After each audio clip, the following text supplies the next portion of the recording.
mean, my PhD in kids in developmental psychology tells me that's what I should be doing, but it's not what works for me and my family at the moment.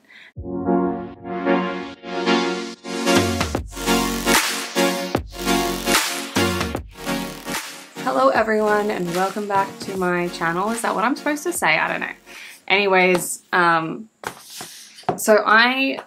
if you don't know who I am, my name is Dr. Kristen Summer. I spend a great deal of time living on TikTok and Instagram communicating the science of child development in like 1-minute videos, but sometimes 1 minute's just not enough. And I have a podcast, but that comes out once a week and it's really topic driven. So I figured I'd jump on here and just chat and see how we go. So I recently had I recently had a video go viral what am I trying to say? I recently had a video go viral talking about this book, Not Cute, and the fact that I kind of buy books based on what the cover looks like and the title, and also the author. I do love Philip Bunting. And then I don't actually read the book until it's time to sit down with my toddler at bedtime and read it. And I was just like, you know, it looks great, but it ends up with the quokka getting super violent, and then in response to the violence, like the quokka gets eaten by a snake. And it's meant to be funny, and it's meant to, like, I get it, it's meant to have a lesson in it, but when you're reading books for bedtime, you're not really engaging in what they call dialogic storytelling. And we know that dialogic storytelling is the best kind of approach to reading for children's language, their learning, their development. But when you're reading books for bedtime, at least in my house, it's not there to encourage discussion. It's there to snuggle up, make your kid tired, and hope to all hell that they go to sleep. So when I'm reading books like this, it's not the time to ask questions. It's not the time to teach them lessons. It's time for them to chill. So I learnt my lesson that I should probably read books before I choose which ones we're going to read at bedtime. And usually, like, it's kind of like a joint effort between me and my toddler. But it kind of got me thinking and just like, I don't know. So essentially what I've been thinking about lately is the fact that I don't do a lot of dialogic storytelling and reading, despite the fact that it's the best time. I mean, my PhD in kids in developmental psychology tells me that's what I should be doing, but it's not what works for me and my family at the moment. Now, what I should be doing is choosing a different time in the day to read books with my daughter and teach. But it doesn't really work for me because I work full-time, my toddler goes to daycare full-time, and it's just not fitting in with our lives. So I can teach you guys about the best way to read to your kid, but then I don't do it myself, so I want you guys to know that. So basically with dialogic storytelling, what you're doing is you are reading the book but also asking questions to your child. You are discussing the message of the book. You're doing a lot of asking the child how the character feels. This is really great for children's social and emotional development.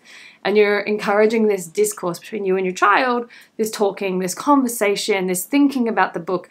And it's this time for you and your child to connect and focus on one thing. So you're engaging in what's called natural pedagogy, in what's called a triadic interaction. So natural pedagogy is basically, the idea of it is that when you and your child are engaged in a shared activity with joint attention on something like a book, it cues the child that this is an environment in which they should learn. And then when you ask them questions, you get them to use language. When you read the same book over and over again, but you're asking questions, the conversation is almost always different. So it's always an expansive experience. And yeah, it's just all around great. We know a lot about books being, when they're read in this way, being really great. But one, I am not doing that at the moment. It takes a lot of cognitive effort for me to do it, I think. And I'm tired a lot of the time because I'm either working, doing content for you guys, or, you know, I'm parenting through the hard bits, and it's not working in my life right now. And I feel really guilty for not doing it, especially because I know the benefits of it. But I am hopeful that someone with more energy at my child's daycare is doing it. So if you're an educator and you haven't been taught about dialogic reading, basically the idea is throw the words out and just talk about the pictures. So there's this book called The Wordless Picture Book, which is really awesome because you and the child don't have a choice. You have to talk about what's on the page and kind of come up with a story, and it changes every time. And that should be how you work with books. You should know the book well enough, apparently, to be able to tell the story differently each time, but with the same general idea. The pictures are still there, and you can talk about how they're feeling, how they're doing. Because every time a child reads a book, and the reason that children like to read books over and over and over again is because they spot something new every time. They like that familiarity, but they also know what's going to happen next, so they focus on something different. And so they are continually absorbing more and more information from the very same book.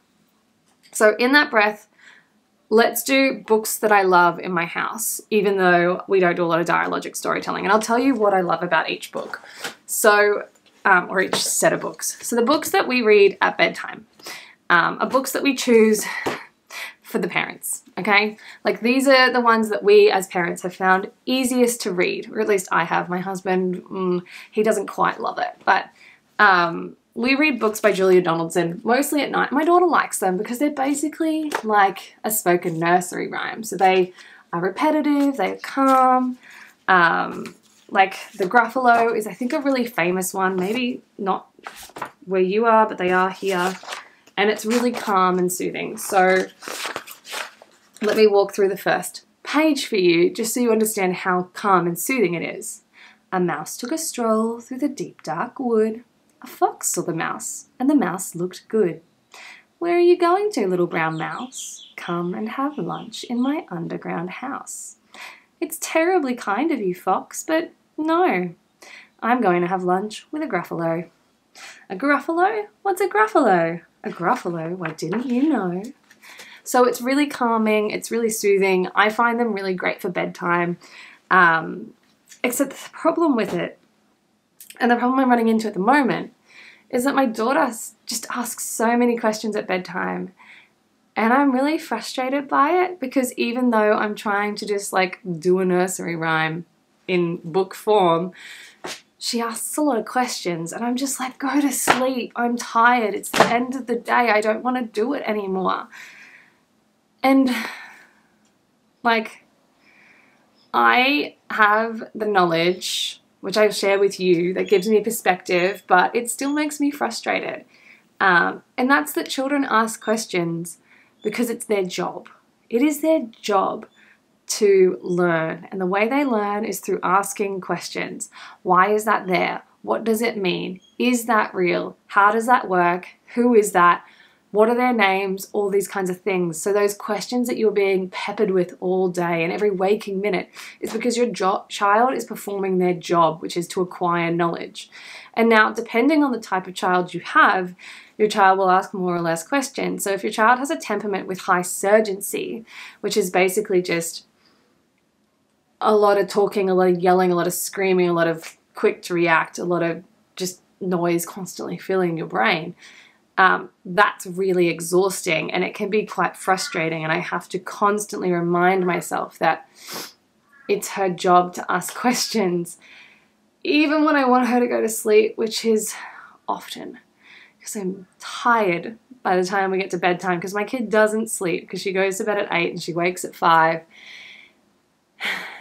and there is no nap. Or when she's at daycare, and I do love daycare because I get to work, I get to follow my passions. Anyways, so the books that we love that have like a lot of rhyming and melodic intonation are the Julia Donaldson books. And they're illustrated, I think they're illustrated by Alex Scheffler, but they're my favorites. My daughter's favorite books, however, and now the way we structure our bedtime, is that she gets one of these books, and then she gets one of the story books, which are more melodic and slow. And then if she's still awake at the end of the second book, we either tell her a story. So my husband likes to tell her stories about her and her cousins. So he likes to make stories up. I can't think of anything worse. I'm trying to think about a story, but he likes to do that. And I like to read her Harry Potter from the Kindle. And because it's so like way past, she's 3, so because it's so fast, her like development in terms of the words. It just puts her to sleep because she gets bored, and we turn the light off and stuff like that instead of having the lamp on while we're reading books. So that's the structure that we follow. So her favorite books are like question and answer books, or flat books. She calls them flat books because they have a bunch of flaps on the pages. I don't know why she loves it. I think because they are questions and answers most of the time, and they're facts. She really, really loves that, and it's feeding her little brain. And despite the fact that we have read these a billion times and I could tell you every answer without even opening it, she still loves them, and that's because her brain processes at a different speed to mine. So yeah, she takes something in new every time. Because although even if you read it just word for word every single time and don't change it, your child will take something new in. I think there are other books that are really cool for like rhyming and stuff, like The Very Cranky Bear. So like the Nick Bland stuff. Thelma the Unicorn's another one. These are just books that rhyme. They are good bedtime books. And yeah, so we've got the pattern we follow at the moment, which is just the one that works for us. It doesn't mean it has to work for you. Is that we go a flat book, which is like fun and interesting and quenches that curiosity and hopefully burns out the questions before we get to the storybook, which is meant to be rhythmic and calming and settle her down. And then we either tell stories or read Harry Potter. And the cutest thing is that like she doesn't love turning the lights out and reading Harry Potter because I read it on my Kindle. She really doesn't love that. Because it is so boring, and she's a toddler with so many things on her to-do list, and the last thing she wants to do is go to sleep, despite the fact that she's very tired. But the cutest thing was this morning at 4 a.m. when she woke up, which is very uncommon. She usually sleeps through the night now, not the first 2.5 years of her life. She used to wake constantly, but she now sleeps through the night. But when she woke up at 4, I got into her room, and she's like, "Mummy, can you read Harry Potter?" And I think that's because she really wanted to go back to sleep. So yeah, that's our bedtime routine. Everyone's bedtime routine looks different. But that's how we treat books in our house. And as you can see, there's not a great deal of opportunity for dialogic storytelling. I think I might shift our routine a little bit where we have like another 10 minutes or 15 minutes before bedtime where we do the dialogic storytelling, where we sit down, maybe not in her bedroom or something, somewhere else in the lounge, and I'll grab like a bunch of books that are good for dialogic storytelling. So if you want me to do a bunch of like books I think are great for dialogic storytelling, hint, they all are great, but maybe ones with like more complex messages that you might already have at home because they're popular in the media and you might have picked them up because you thought it was cool, like not cute. Let me know and I will work towards making something like that. But I think what we'll do is, yeah, we might shift our bedtime routine a little bit to have that time to read a book instead of what we do at the moment is we watch TV or a movie, and that's because we're tired.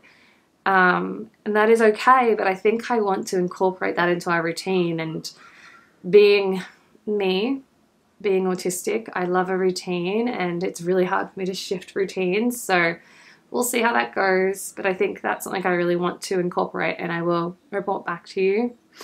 But yeah, I don't know. That's it in terms of where I'm thinking in terms of reading at the moment. What do you think? What's your favorite books to read as an adult for sleepy time? What are books that you found are amazing for creating interesting discussions for a 3-year-old, for a 7-year-old, for a 10-year-old? And how do you find reading with your kids in general? I know this conversation is incredibly privileged because lots of people have significantly less time than I do, are significantly more tired, so I get it. But reading with your kids can be a really great time to connect with them. And if you struggle with play, I struggle with play a lot, it can be one of the only times you can engage with your child in a meaningful way because it's scaffolded for you.